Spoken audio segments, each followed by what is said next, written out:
Ng Department of Information and Communications Technology, iniimbestigahan na ang umano'y variances o yung pagkakaiba-iba po sa transmission ng election results. Kaugnay niyan, may nagkalapang report si Bombo Grant Hilario.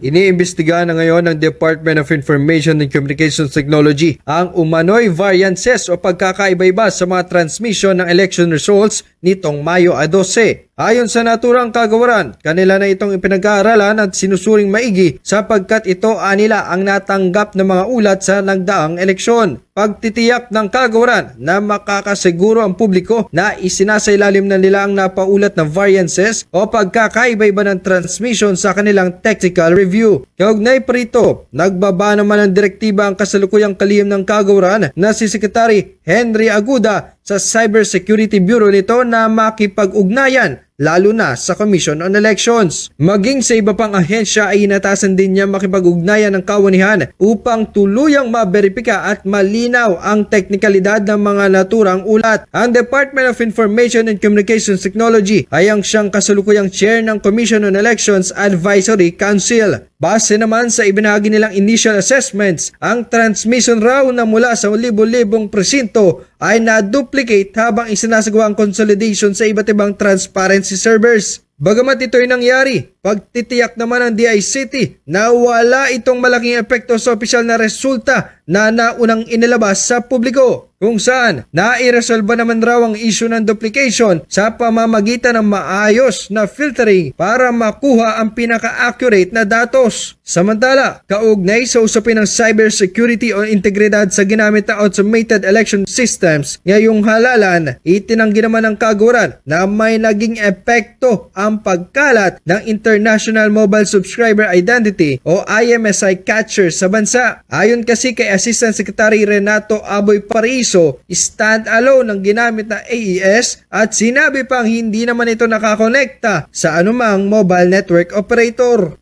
Ako, yan ho yung unang-una ho kung ang tumbok ng inyong tanong ay is kung kaya nitong panghimasukan yung automated election systems natin, hindi ho. Sinisiguro natin na stand-alone ho ang operation ng AES mo natin. So hindi siya nakakonekta sa anumang mobile network operator ho. So pag wala yung mga signals na ho na yan at hindi ito nakakonekta sa internet o sa any broadband, hindi ho makaka-apekto itong mga IMSI catchers na to. Mula dito sa lungsod ng Quezon, Bombo Grant Hilario para sa Davao 2025 coverage ng Bombo Radio Philippines, the #1 and most trusted radio network in the country, Basta Radio. Bombo!